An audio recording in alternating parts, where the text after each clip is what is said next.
He's a digital identity researcher, as you may have gathered, from the University of Nottingham, and he's going to be giving you a presentation now, which maybe, if we're very lucky, will address just a couple more of those issues. Over to you. Hi. So I'm Gilad. I study authentication and privacy and information policy. And I'm grateful to be able to speak with you today. So the digital identity layer is growing. This is no surprise, I'm sure, to most of you. The early internet just worried about getting messages intact from place to place. And identification was not built into the core protocols of the internet. Addressing was, but now that's no longer true. Identifiability is the rule. Identities have value. More specifically, online activity linked to identities has value. There is a temptation to see data as an undifferentiated mass, devoid of the need to consider users' privacy intentions. However, privacy is contextual, and consent is not meaningful unless you have an ability to revoke it. As Simon mentioned, it's the secondary uses that can be the most problematic. Anonymity solves so many problems, doesn't it? But it turns out it's really hard to do. And re-identification risks abound, as a number of high-profile failures have shown us. Privacy and data protection ideas are partly founded upon the ability to prevent collection. This is now moot. If Edward Snowden has shown us anything, it's that all data about us is collected and stored. A search, the NSA tells us, is a query, which means that the data is already there. So on the private side, the combination of monitoring and volunteer data yields an unrelenting torrent of personal data. Sensors, cameras, ubiquitous phone use are bringing tracking in the physical world in line with that of the online world. Personal data ownership is an illusion. You don't own your data. As attractive and rhetorically valuable as that idea sounds, the law makes no provision for you to have a proprietary interest in facts about you. And we've taught consumers not to value their identity. More importantly, there's plenty of discussion of the value of personal data, but not enough discussion about the principles governing personal data use. Let's make sure we discuss topics that are not concerned with utility. Certainly, market mechanisms are essential in privacy protection, but they cannot act alone. Privacy is not data protection. Data protection is a way to effect privacy, but privacy is a much broader conversation. Private industry is concerned with data protection. It forms the boundary of their regulatory regime for personal data. But privacy is a societal issue larger than law and policy. So what are the principles of privacy in the post-collection world?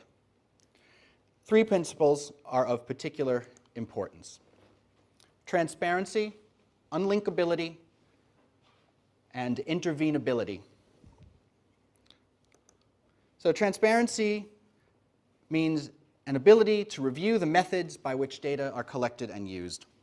It helps people understand who knows what about them. So transparency is about awareness and comprehension. It explains whom data is shared with, how long it is held, how it is audited, and importantly, what are the privacy risks. Admittedly, this is very difficult to do, and to do well. Reliance on privacy policies has failed to create awareness and comprehension. Some promising tools are browser plugins that show you who is tracking you, like Ghostery. This is the New York Times, and there are 11 trackers on just that front page. You can turn them all off with this tool if you like, or leave them on, or just use it to understand what's there. However, this is externally generated transparency. This is an overlay.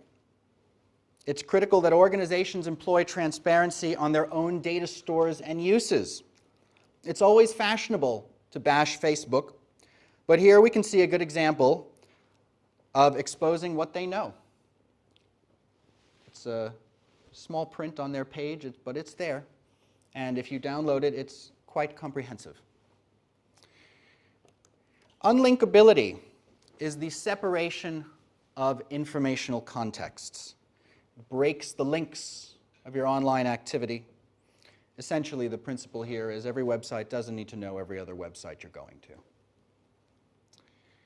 So this is a simplified version of how the US and the UK plan to do commercially available digital identities on government websites. In the UK, it's called IDAP, which Richard has some connection with. And in the US, it's called FICAM. And so here on this side are identity providers that are external to government. Yahoo, Verizon, PayPal, the post office here in Britain. On the other side are relying parties, federal agencies in the United States, DWP, and other agencies here in Britain.